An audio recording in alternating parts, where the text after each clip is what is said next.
चलो चलो जल्दी से निकलो, चलो चलो। बच्चों, ये जो रास्ते में बैठे हैं इनको सबको आगे भेजो। ये पेड़ के पास बैठे हैं, इनको आगे भेजो। तो अभी रास्ता रुक जाएगा, तुम वहां खड़े खड़े क्या करते?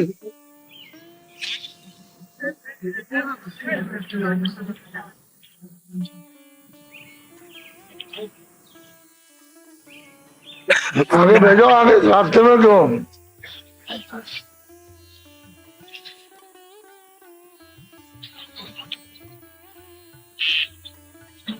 जिसको बोरा कहते हैं, यानी कंतान गोन पाठ, उन सभी टाट वालों को अच्छी तरह से ध्यान में रखना है कि किसी को शराब नहीं देना। आपको शराब देना है तो उसी दिन टाट उतार दीजिए। टाट पहनने की फिर कोई जरूरत नहीं। किसी को डर भर का, आप किसी को डर दिखाएंगे शराब का, तो तुरंत इसको सब लोग अच्छी तरह ध्यान में रखें कि वो हमारे पास सूचना हमको पहुंचा दें। वो टाट फौरन उतार दें, उनको पहनने की जरूरत नहीं। जो भी ऐसा करते हैं और जिन्होंने किया, उनको 1000 बार माफी मांगना। नहीं, टाट उतार दीजिए फौरन।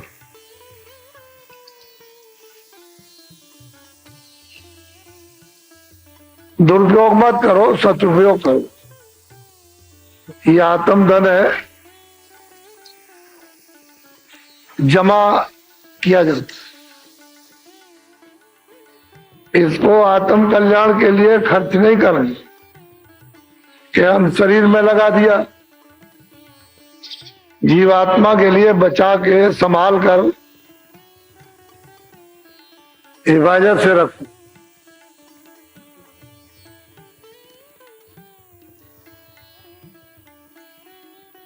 जय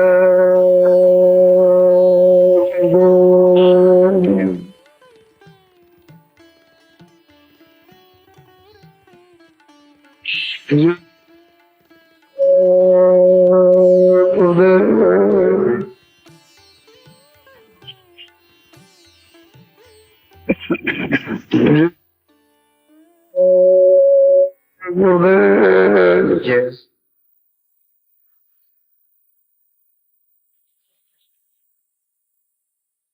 जय गुरुदेव। नाम किसका?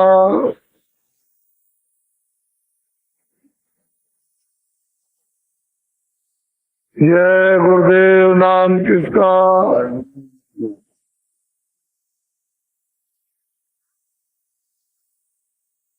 जय गुरुदेव। नाम किसका?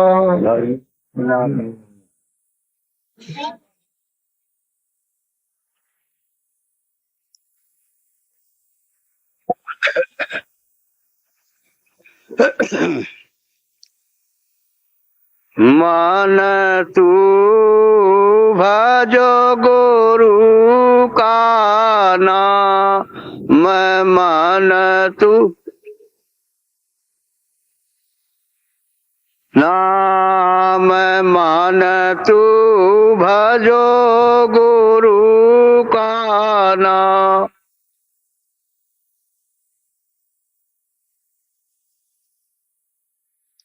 दया मेरे से नर तन पायो,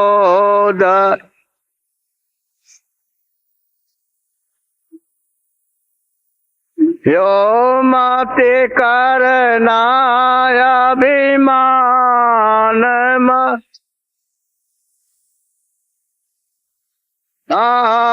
मन तू भजो गुरु का नाम, मन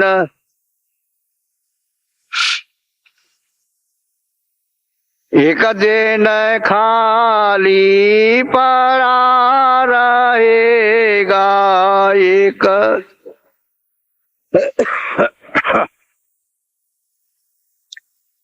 जाई बसे शमशान जा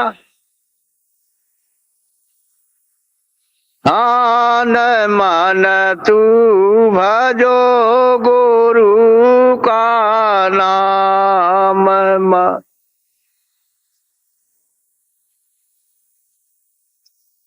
जो धन तुझे को दिया गुरु ने जो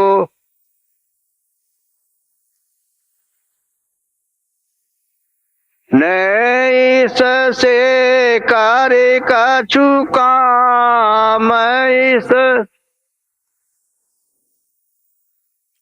हम मन तू भजो गुरु का नाम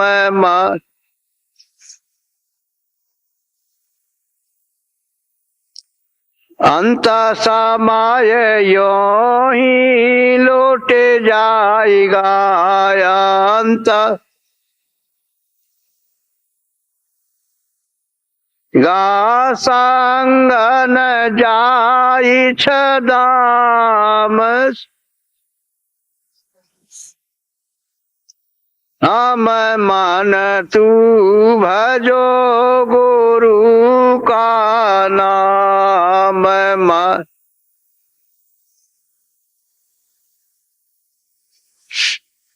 यह संसार रहने का सपना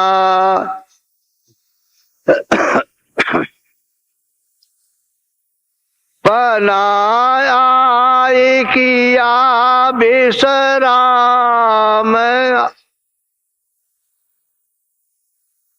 हम मन तू भजो गुरु का नाम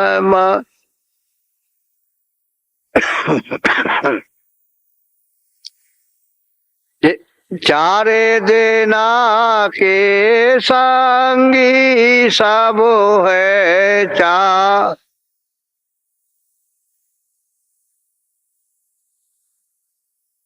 अंत न आवे कामया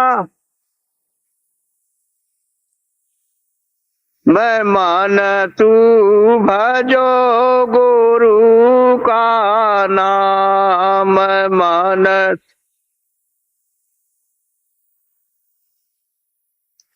ताते चेते करो सतसंगते सा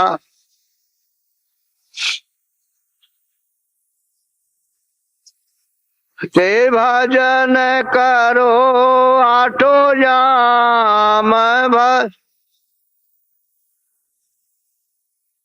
हम मन तू भजो गुरु का नाम मन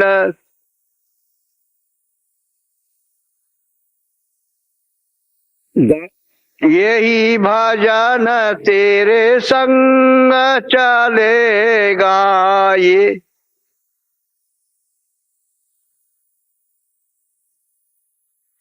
पावेगा या राम पा हम मन तू भजो गुरु का नाम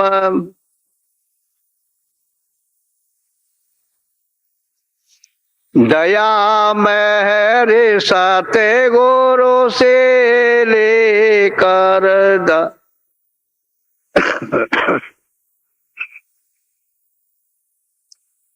चलो तेरा कोटि धाम चल हम मन तू भजो गुरु का नाम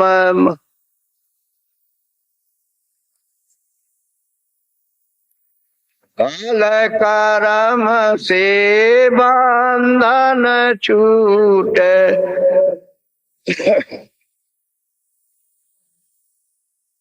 छूटे मेरे पुरुष सत्य नाम मैं मान तू भजो गुरु का नाम, मैं मान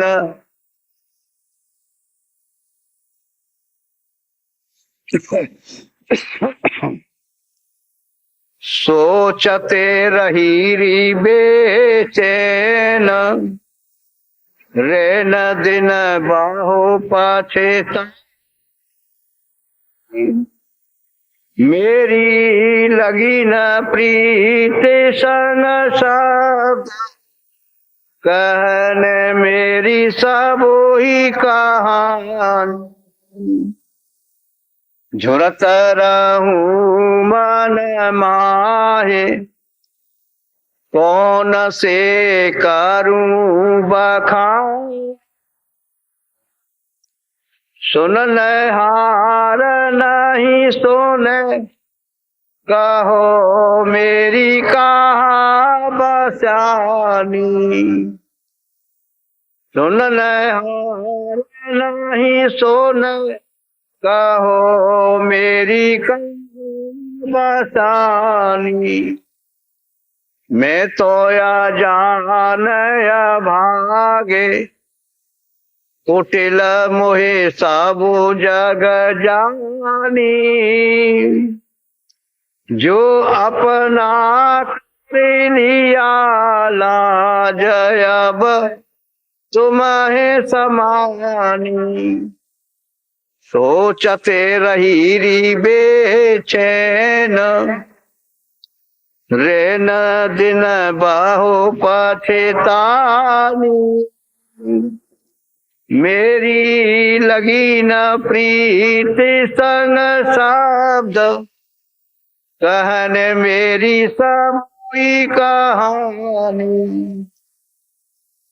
गोरो चौन समारे, तेरा नर तन बीता भर्म में, दारा सुत परिवार, ठगिया न संग क्यों खोवई, क्यों नहीं करत पुकार, जग में थ्या यह है सही, मन है बड़ा लवार, सुरते न पावे निज गली।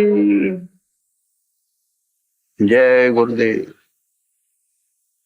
ये सत्य है कि संसार एक तो अंधेरा है और स्वप्न है।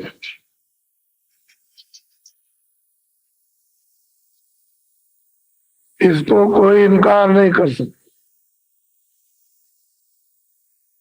दिन में देखो जगत की तमाम चीजें सब हमारी है, तुम्हारी है। रात को सो न तुम्हारी ना हमारी, एक स्वप्न है। जब रात्रि को सो गए तो उधर स्वप्न देखते हो कि मैं कंगाल हूं और मैं धनी मानी और राजा हो गया, चारों तरफ मेरे संगीने और राजगद्दी पे बैठ के हुक्म कर रहे हो। लेकिन जब आंख खुली तो सब ना कोई संगीने न सिपाही ना गाय राजगद्दी पर, जैसे के तैसे। ये भी स्वप्न जो दिन में देखते हो और रात को जो सोने में देखते हो वो भी स्वप्न। थोड़े दिन के लिए यहाँ पर, इसमें कोई चीज अस्थाई नहीं, न आँख के देखने की, न कान के सुनने की, न जिब्या के रस लेने की, कोई चीज नहीं। ये सब क्षण भंगुर इंद्रियों के द्वारा जो ठंडक आती है और मन को जो मिलती है तो ये समझता है कि बस यही सुख है, यहाँ कोई आराम नहीं। ये भी स्वप्न है और वो भी स्वप्न। तो मनुष्य अनमोल शरीर जो थोड़े दिन के लिए मिला है, ये भी स्वप्न है। ये काया है शरीर, उसकी एक निश्चित अवध है।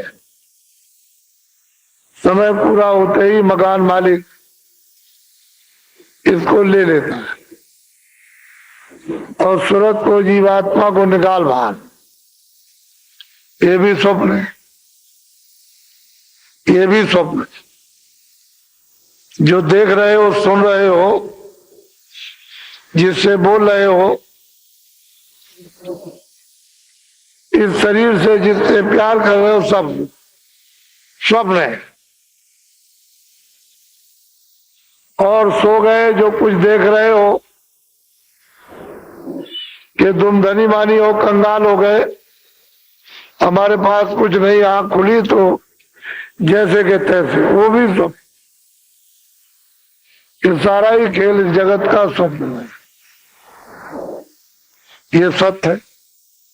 अगर सत्य होता है तो हमेशा रहते हैं।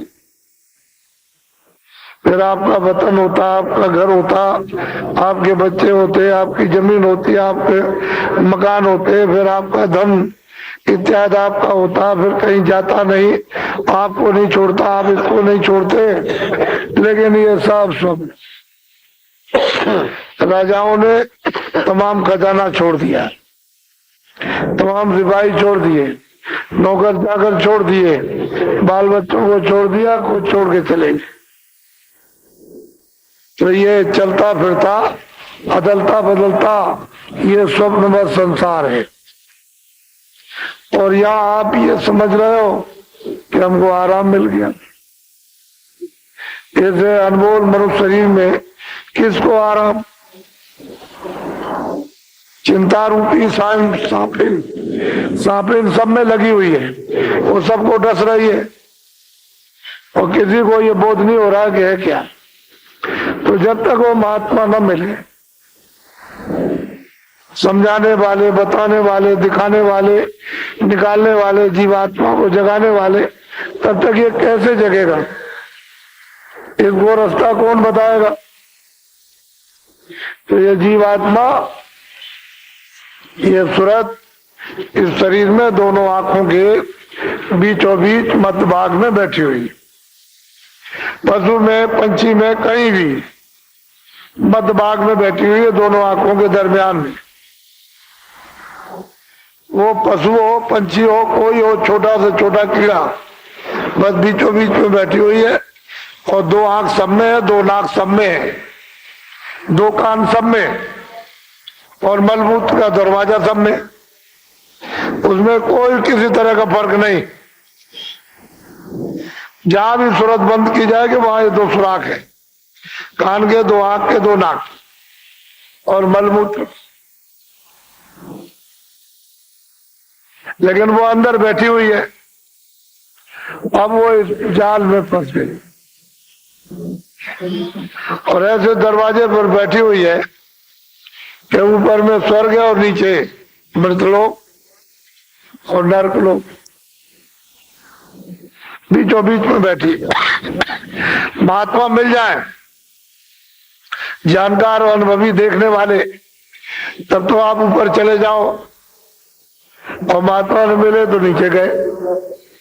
वो राजा हो, धनीमानी हो, गरीब हो, ब्राह्मण हो, क्षत्रिय हो, कोई किसी जात का हो, नीचे गया वो बच नहीं सकता। और महात्मा फकीर मिले तो ऊपर चले गए। तो दरवाजे पर बैठे हुए हो।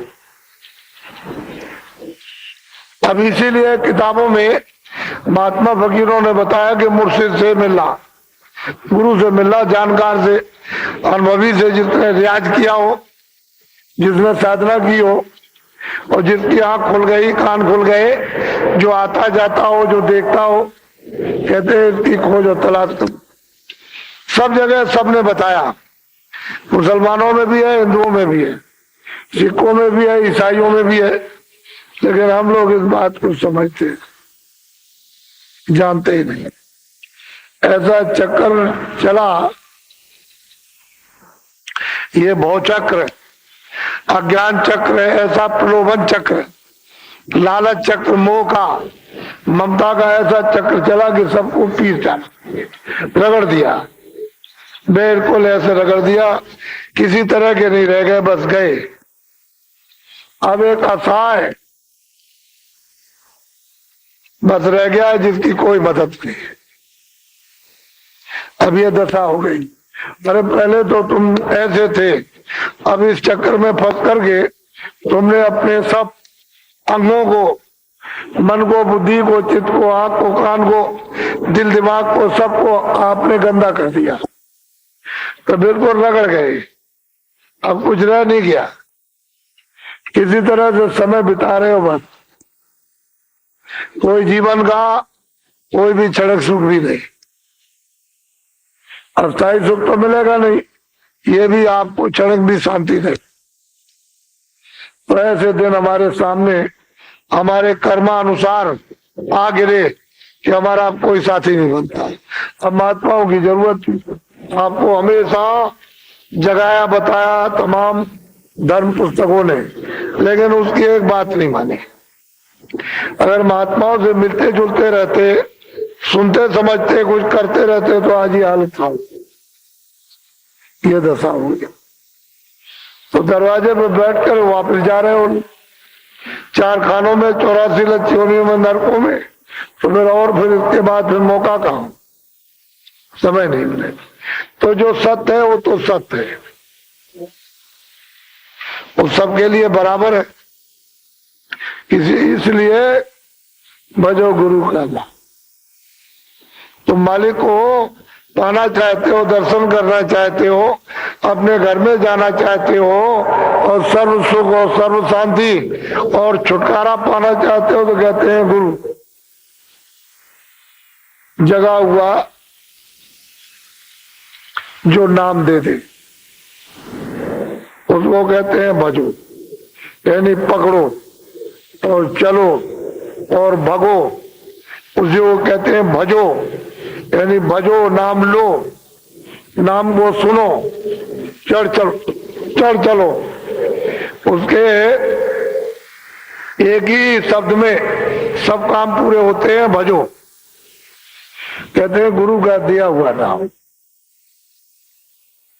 अब वो जगा हुआ गुरु चाहिए, तो हम लोगों को ये मालूम है नहीं, क्या पता चलेगा। कोई रामायण में लड़ गया, तो कोई गीता में लड़ गया, तो कोई कुरान में लड़ गया, तो कोई कुरान में लड़ गया, तो गंगा में, तो कोई कावा में लड़ गया, कोई पूरब में, कोई पश्चिम में, कोई सूरज में, कोई चांद में, कोई जमीन में, कोई इसमें, इसी में रगड़ गए। ये भी नहीं समझ पाया कि भाई मतलब एक ये है क्या ये। तो जब स्वप्नवत संसार है, तो ये जो आंखों से देखते हो सभी स्वप्न होते हैं। ये सूरज और चांद जो भी दिखाई दे रहे हैं, इनकी भी एक निश्चित अवध है, और आपकी भी निश्चित अवध है। इनकी थोड़ा ज्यादा, आपकी कम है, इतनी बात है।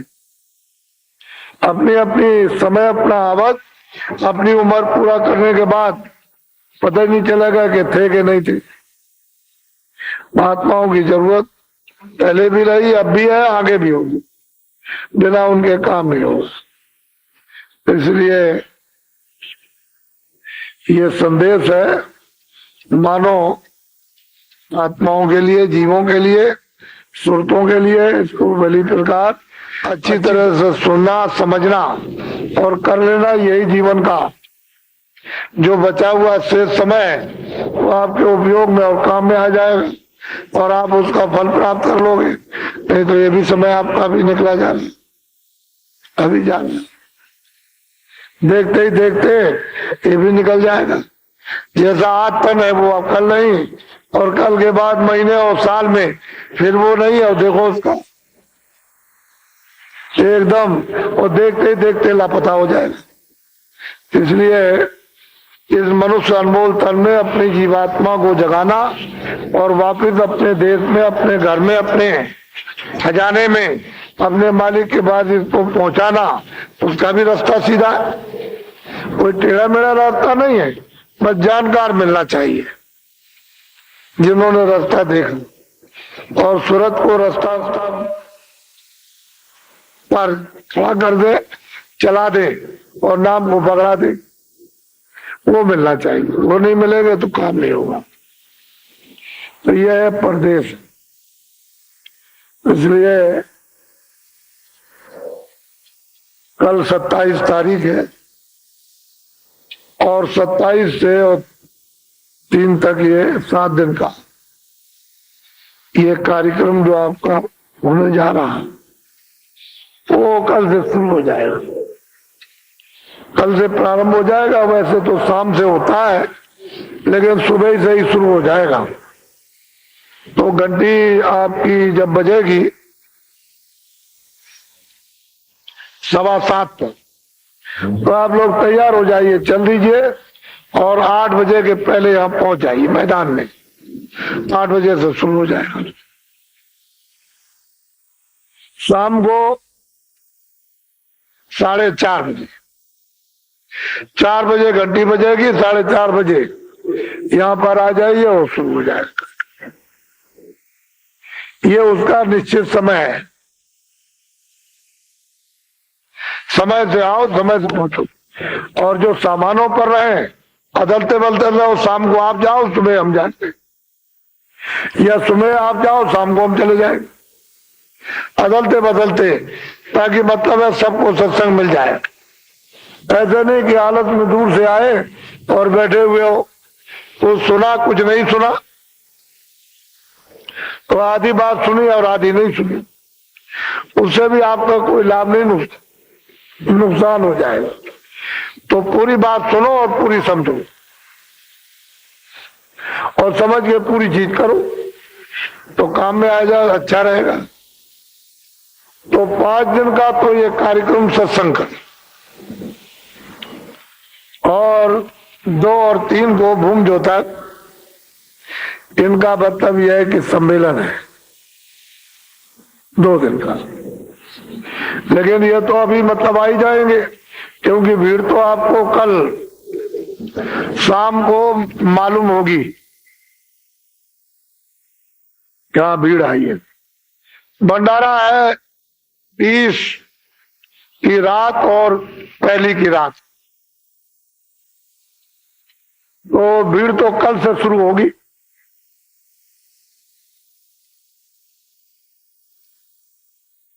वो तो देखने को आपको मिलेगा।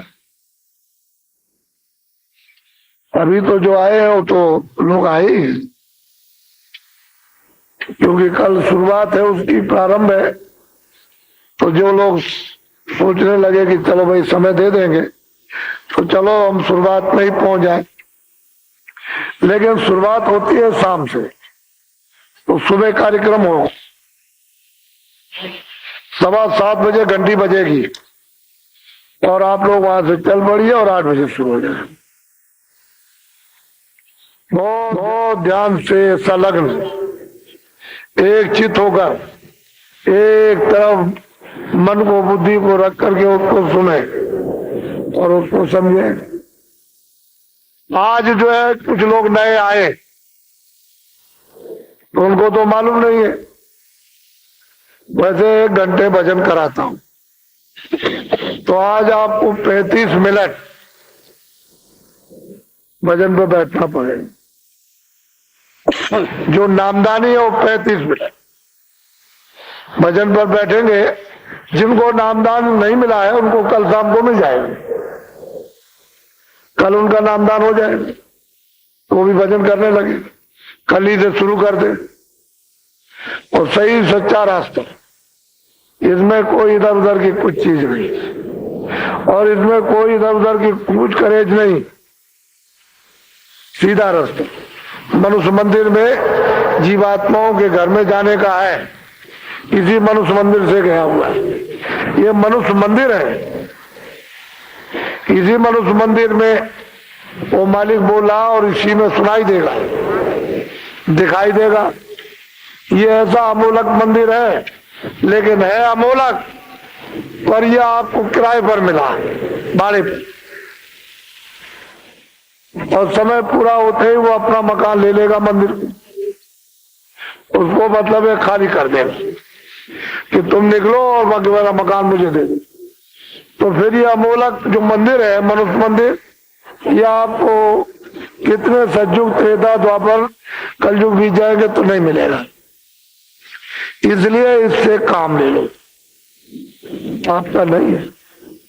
तो 35 मिनट, यानी वैसे तो जो लोग करते हैं वो 1 घंटा, लेकिन आप पहली बार थक जाओगे, सोचोगे कि भाई 1 घंटा बहुत देर हो गई, तो 35 मिनट आप भजन करेंगे। नियम उसका यह है कि 15 मिनट सुमरन। जैसे आज बैठो तो 15 मिनट सुमरन करो, सुमरन कीजिए आप। बाकी जो शेष समय बच जाए वो भजन में बैठ जाइए। और सुबह जब वहां से जब चलो तो एक खाली बैठे मत रहो, पहले आप ध्यान करो, ध्यान में बैठ जाओ, अपना आप काम करने लगो। जिनको नामदान मिला है या मिल जाएगा वो अपना अपना काम करो, ताकि जहां जिस लिए आए वो काम होना चाहिए। तो दूर से चल करके आए हो, बाकी और जितने लोग आए हैं कि भाई हम बीमार है, ये बीमार है, वो बीमार है, लड़का है, लड़की है, ये है, वो है, ये तो आपको वैसे भी लाभ हो, सबको लाभ होता है। वैसे इसके झगड़े मत पड़ो, अपनी अपनी बात कह डालो। ये तो सब कर्मों का मुजरा है, उसमें थोड़ी सी मदद आपको मिल जाएगी, लेकिन हिसाब करता तो अपना लेगा, उसका तो लेन देन कर्मों का है, वो तो मैं ब्याज के आपसे छोड़ेगा नहीं। लेकिन इसमें महापुरुषों की कृपा हो जाए तो थोड़ी सी रियायत, यदि सहूलियत, कुछ दया हो जाएगी तो तकलीफ कम महसूस होगी, कम मतलब मालूम होगी। वो तो होता ही रहेगा, उसमें क्यों करते हो, अपनी बात कह डालो, हमको ये तकलीफ, हमको ये तकलीफ है। और फिर जब ये कह दिया जाए कि दवा ले लो, तो उसी दवा के साथ दुआ, और तुम दवा नहीं लोगे तो फिर बात पाओ कि दुआ नहीं मिलती है। वो तो आपने दवा बहुत की, तो हम भी जानते हैं, तुमने तमाम दवा की, तमाम धन दौलत खर्च किया, लेकिन वो बात तो अलग हो गई। अब फिर से दवा करो, और दुआ अलग चीज है, दवा अलग। तो दवा के साथ दुआ काम करे, लेकिन आप बस अब रट लगाए रहोगे, बत्ती है, फिर नहीं, फिर उसकी जिम्मेदारी आपको। तो तरीके से कोई काम हो जाता, उसमें आराम मिल जाता। और बेतरीके से रहोगे तो बस। तो अभी मैं आपको बैठाऊंगा, क्योंकि आज तो 26 तारीख है, 27 तो है नहीं, तो थोड़ा सा आप बैठ जाएंगे, ऐसे बैठ जाओ, ऐसे पंथी। इसीलिए कहता हूं कि थोड़ा जगह लेके बैठो। जब आप ऐसे बैठोगे तो आपका बदन कोई छुए नहीं, ताकि कोई धक्का मार दे तो ध्यान टूट जाए या हमारा सुमरन खंडित हो जाए। तो आप सुमरन करेंगे पहले, और तुरंत जब सुमरन हो जाए तो फौरन ध्यान में बैठ, भजन पे बैठ जाइए। और कपड़ा डाले रहो, कपड़ा आसन बदल दीजिए, ऐसे बैठ जाइए। बाद आसन बदल जाएगा, अभी ऐसे बैठे हो, जब भजन पे बैठोगे आसन बदल दीजिए। और फिर ध्यान दे करके उस आवाज को, उस नाम को, उस शब्द को सुनो बहुत गौर के साथ। उसमें ये रखो कि मन, बुद्धि, चित्त कहीं जा तो नहीं रहा उतनी देर, उतने समय के लिए। अगर मालूम हो जाए कि वहां चला गया, तो धीरे से ले आओ कि देखो भाई ये मतलब है तुमको काम करना है असली, तो थोड़ा सा यहाँ रुके रहो, पहले ये काम कर लो, फिर उसके बाद चलेंगे, वो भी कर लेंगे। तो धीरे धीरे मन को, यानी मतलब यह है कि चित्त को मनाओगे तो धीरे से मान जाएगा मन, क्या अच्छा ठीक है करते।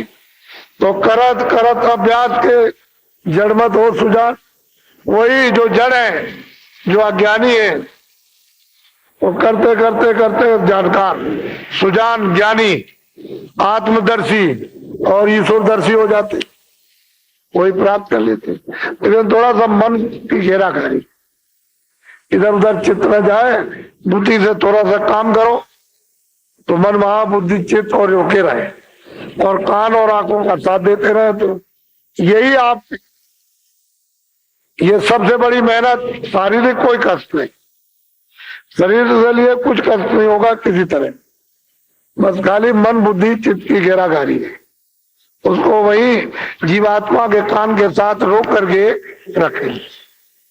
तो ऐसे बैठ जाओ, कपड़ा डालो सिर पर, सिर पर कपड़ा डालो और पहले सुमरन करो, बैठ जाओ, पहले आंख बंद करो, सुमरन पहले कर लो ताकि सुमरन पक जाए। आप लोग कुछ देर जाग कर तो थोड़ा सा वहां कीजिएगा और फिर धीरे से उठ जाइएगा। तो धीरे धीरे जो आने वाले हैं वो धीरे धीरे यहाँ आ जाएंगे, प्रार्थना में शामिल हो जाएंगे। अभी कल के दिन थोड़ा सुबह सुबह जो सेवा थोड़ी सी श्रमदान की रह गई है उसको भी थोड़ा सा बता देना, जैसे पानी है, बिजली है, ये कुछ ऐसी चीजें रह गई उनको समझा देंगे ताकि वो दिन में जल्दी से उस कमी को पूरा कर ले। तो थोड़ी सी रावटी भी रखी हुई है तो वो भी लग जाएंगी, क्योंकि भीड़ बहुत होगी, तो उपयोग में आ जाए तो अच्छा रहेगा। यह है कि सुबह जब आओ तो फरुआ लेते आना, उनकी सुबह सुबह जरूरत पड़ेगी। हाँ, और जितने भी राज हैं 12-13, या कोई नया आ गया हो राज कारीगर, तो अपनी वो कन्नी वसूली लेता आएगा। बहुत जरूरी है, सुबह ही प्रार्थना में लेते हैं तो थोड़ी बहुत सेवा एवा कहीं श्रमदान करना होगा तो थोड़ा सा हो जाएगा। इसके बाद तो कल दोपहर के बाद फिर तो भीड़ एकदम उमड़ेगी, फिर बड़ा मुश्किल होगा। जो जहाँ कहीं नल के नीचे रह गया फर्श बनने को, वहां ईंटा लगा दीजिए, उससे काम हो जाएगा, क्योंकि पानी गिरेगा तो फर्श टूट जाएगा, उसका उपयोग नहीं हो पाएगा, तो ईंटा बिछा दो। तो नई नई जगह जहां बन गए हो तो ठीक ही है। अब लोग नए आते हैं तो यहाँ भी बना दो, यहाँ भी बना दो, ईंटा बिछा लीजिए, उससे काम हो जाएगा। ये थोड़ी बहुत छोट मोट जो सेवाएं रह गई तो सुबह प्रार्थना में जरूर आ जाओ।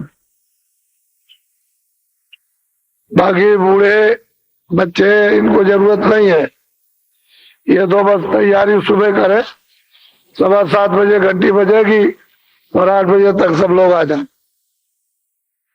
ये थोड़े बहुत श्रमदान करते हैं उनके लिए।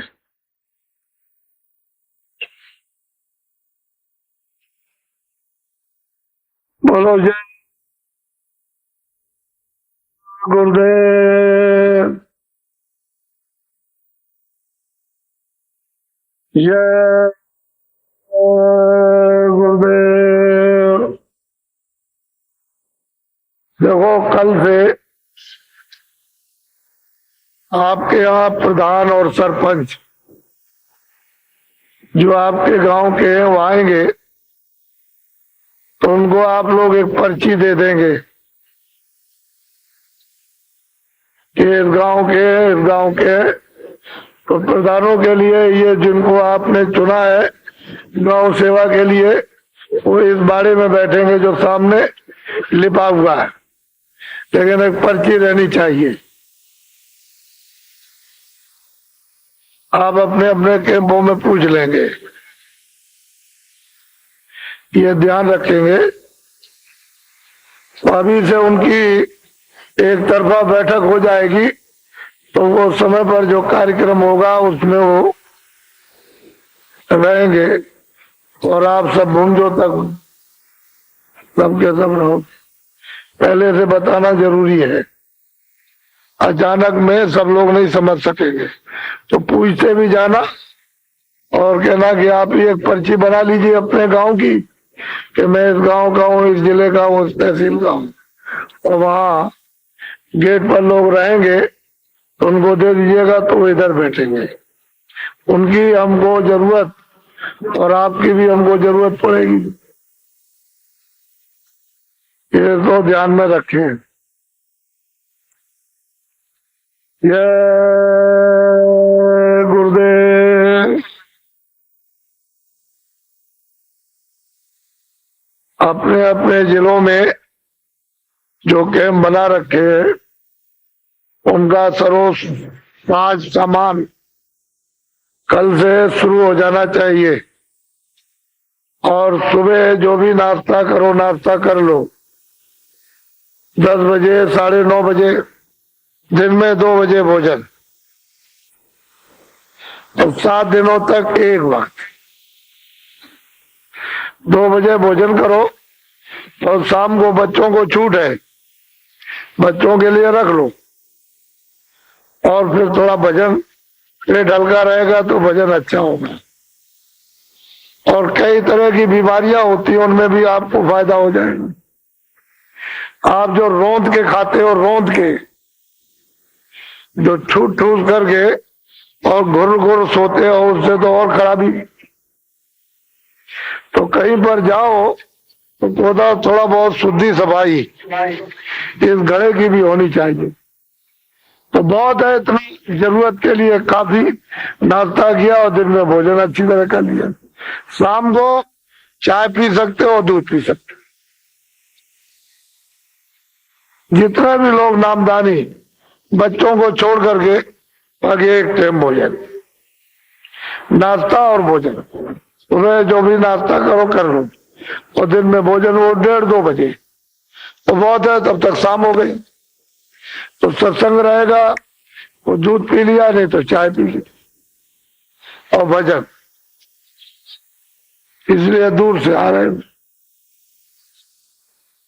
इतने दूर से आ रहे हो, उसका धन है, समय है, शरीर है, जो घर बार छोड़ा है उसका उपयोग होना चाहिए। और वो शरीर के लिए भी भला है और आत्म कल्याण, दोनों बातें। इधर शरीर भी ठीक होगा और सूरत भी जगेगी। फिर रोज करके ठूसा ढांसी मत करो। ये तो मैं जानता हूं कि आप भूख लगेगी आप, ये तो, लेकिन यह है कि थोड़ा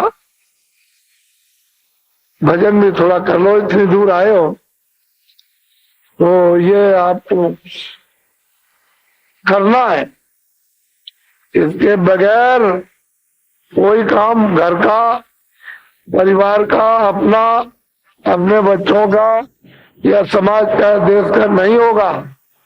ये आप गांठ में बांध लीजिए, ऐसे नहीं। और तुम भी भजन करोगे, हम भी करते हैं, तो ये थोड़ी कि हम नहीं करते हैं, ऐसा नहीं। महात्मा आखिर दम तक भजन करते हैं, जब तब तक शरीर में, तो दूसरे का बोझा उठा के नहीं फेंकेंगे तो करेंगे क्या? फिर वो तो लग जाएंगे। तो दूसरे का बोझा उठाएंगे, उसको साफ करेंगे, तभी काम बनता है। बोझा लादा नहीं जाता, पूजा लेकर के उतार दिया जाता है, धो दिया जाता है। वो तो लगे रहते दोनों कामों में, पूजा उतारते भी हैं, धोते भी हैं और अपने को साफ। आप सब जितने भी होशियारी के साथ सत्संग सुनेंगे, जो कहा जाएगा उसको समझे। और जितने भी नए लोग आते हैं, आपका ये काम है कि सबकी यथा उचित सेवा, सेवा सम्मान सत्कार, ये तो बड़ी चीज है। इस सेवा सम्मान सत्कार छोड़ दिया, इसी से तो ये सब दुख के कारण बन गए। और मैं मोहब्बत प्यार टूट गया, उसमें लग गई आग, बस सब मजा ही खत्म हो गया सबका। असल में जुड़ने का काम करो, आग लगने का काम मत कर। मोटी सीधी सादी बात। और इतने लोग आएंगे, हमको तो अधिकारी कर्मचारियों की व्यवस्था में बाधा डालना ही नहीं। ऐसे हम कल इनसे पूछ लेंगे कि अगर ये मथुरा चाहेंगे कि हम मथुरा देख लें, तो हम अधिकारियों से प्रार्थना कर देंगे कि आप लोग अगर इजाजत आदेश दें तो हम इनको भेजने देख आएंगे। उधर द्वारकाधीश मंदिर जमुना हो चले आएंगे। आपकी व्यवस्था में कोई बाधा नहीं डाल, यहाँ ये काम नहीं होता। ये थाने के कर्मचारी अधिकारी रहते हैं, वही हमारे लिए बहुत है। तो उसमें नहीं बात, हम लोग के सहयोग प्रेम मोहब्बत से सब काम बनता है। इसलिए आप बोलो जो।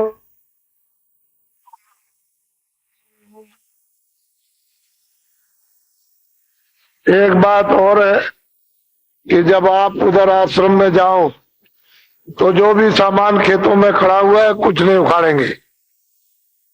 जो वहां से भंडारे में आ जाए उसको लीजिए। अब गांव में कोई चीज खड़ी है और आप लोग उखाड़ लें तो उसको क्या मिलेगा? तो सब अपनी अपनी जगह जो चीज को मिल जाए उसको सेवन कीजिए, क्योंकि तो सब चीज भंडारे में आती है। तो धीरे धीरे सब उस तरतीब से सब काम। घर में कैसे सामान रखा है लेके चल रहे, तो फिर आपका मतलब है कैसे काम होगा? सब तरकीब हिफाजत उपाय से काम होता है, कोई नहीं छुएगा। ये भी तो एक गांव की तरह से है। जय गुरुदेव, जय गुरुदेव नाम किसका, जय गुरुदेव नाम किसका। सभी गुरु प्रेमियों को सादर जय गुरुदेव। सुमिरन के समय मन बाहर न भटके, इस बात की चौकीदारी करो। मन बाहर इधर उधर भागता रहेगा तो पर्दे साफ नहीं होंगे, फिर न प्रकाश दिखाई देगा और ना ही शब्द सुनाई देगा। मन की चौकसी बहुत ज़रूरी है। मन ने ही गंदगी इकट्ठा की है और जब ये सूरत का साथ देगा तभी कर्मों की गंदगी साफ होगी। इसमें जल्दबाजी नहीं करनी चाहिए, धीरे धीरे काम होगा। जल्दबाजी का काम शैतान की तरफ से होता है। भजन, ध्यान और सुमिरन रोज रोज करो, लगन बनी रहेगी तो काम जल्दी होगा। भजन के वक्त जो आवाज़ सुनाई पड़ती है उसी ध्यान से बराबर सुनते रहो। भजन का समय थोड़ा बढ़ा दो, एक बार लगातार 1.5 घंटे से कम नहीं बैठना चाहिए। 1 घंटा तो मन को एकाग्र करने में लग जाता है। मन की फितरतों से बचो। छोटे छोटे बहाने बताकर मन भजन को टालना चाहता है। जब मन ऐसा व्यवहार करे तो आधा घंटा और बढ़ाकर इसे सजा देनी चाहिए।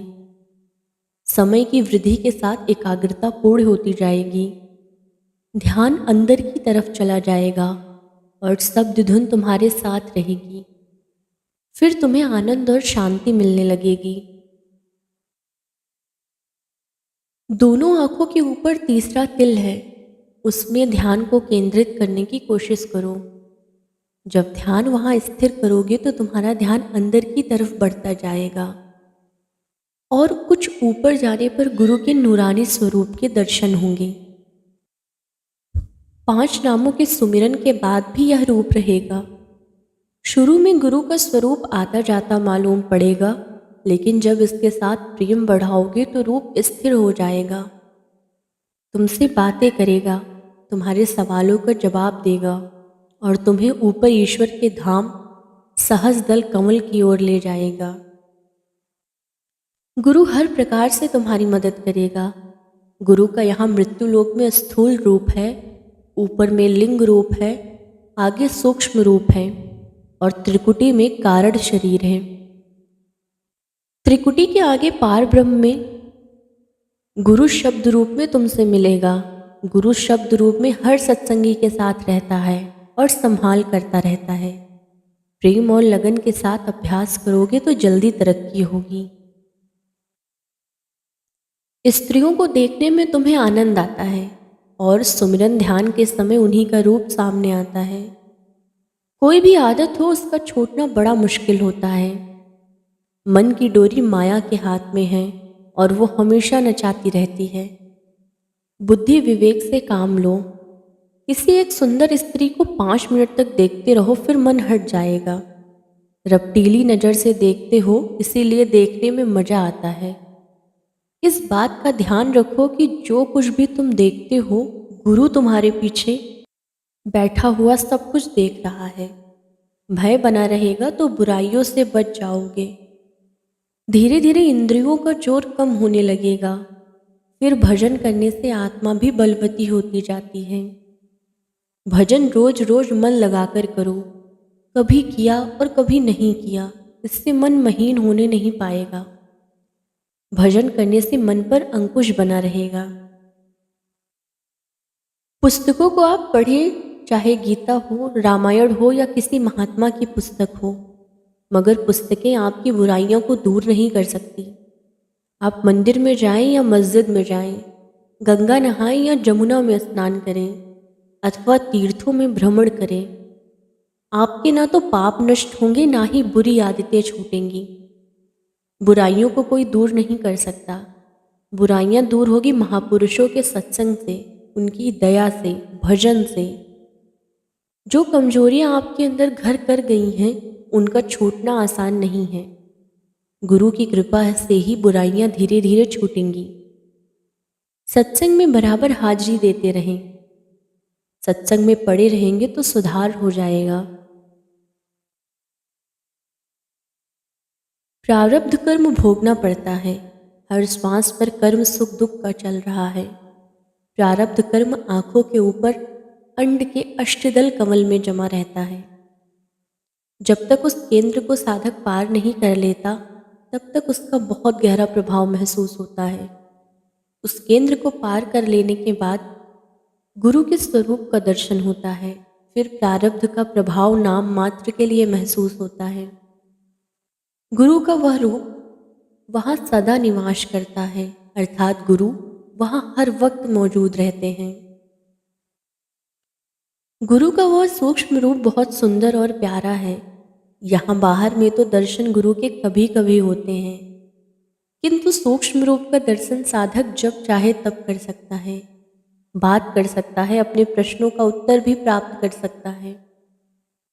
यहाँ मन बलवान हो जाता है और उसमें अनायास 3 कर्मों को सहन करने की शक्ति आ जाती है।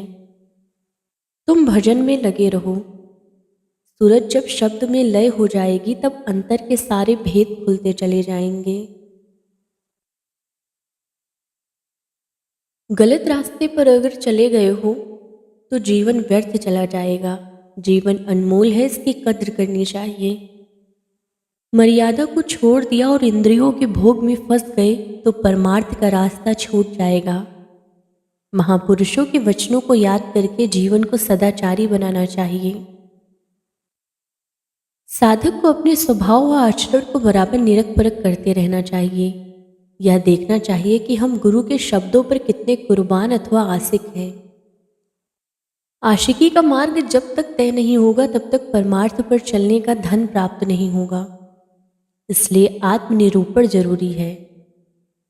प्रेम गुरु के प्रति परमार्थ के प्रति बढ़ता रहेगा तो मंजिल नजदीक आती जाएगी। इन वचनों पर ध्यान दो।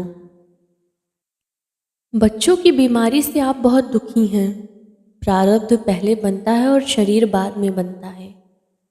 मनुष्य के जन्म के पूर्व भी उसकी सारी जिंदगी यानी भाग्य का निर्णय हो जाता है।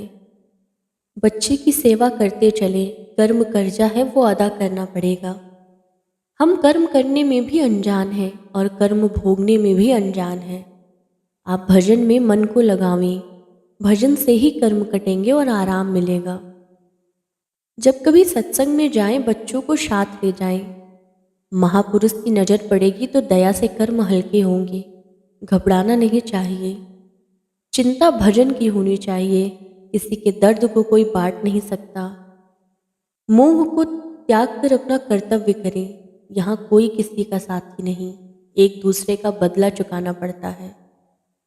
त्रिलोकीनाथ जो इस सृष्टि के मालिक हैं, उन्होंने ऐसा कानून ही बना रखा है। बड़ी प्रसन्नता है कि नामदान लेने के बाद लगन के साथ साधन भजन कर रही हो। जो आंतरिक दिव्य संगीत तुम्हें भजन के वक्त सुनाई पड़ता है उसी को शब्द कहते हैं, नाम कहते हैं, अनहद वाणी कहते हैं। यही शब्द उस मालिक का रूप है और सभी मनुष्यों के अंदर है। यही शब्द तीसरे तिल में जो आंखों के ऊपर है गुरु का सूक्ष्म रूप धारण कर लेता है। वह शब्द इस भौतिक संसार में गुरु का स्थूल रूप धारण करता है। इसीलिए कहा गया है कि शब्द ही गुरु है और गुरु ही शब्द है। भजन के द्वारा जीवात्मा गुरु के सूक्ष्म रूप का दर्शन करती है। शब्द का काम है आत्मा को ऊपर के मंडलों में ले जाना। मन और आत्मा जब तीसरे तिल में पहुंचेंगे और स्थूल शरीर को खाली करके तारे, सूर्य और चांद के आंतरिक मंडलों को पार करेंगे तब आध्यात्मिक उन्नति का परिचय मिलेगा। जो कोई भी लगन के साथ अभ्यास करेगा वो इस दौलत को पाएगा। यह नगद सौदा है।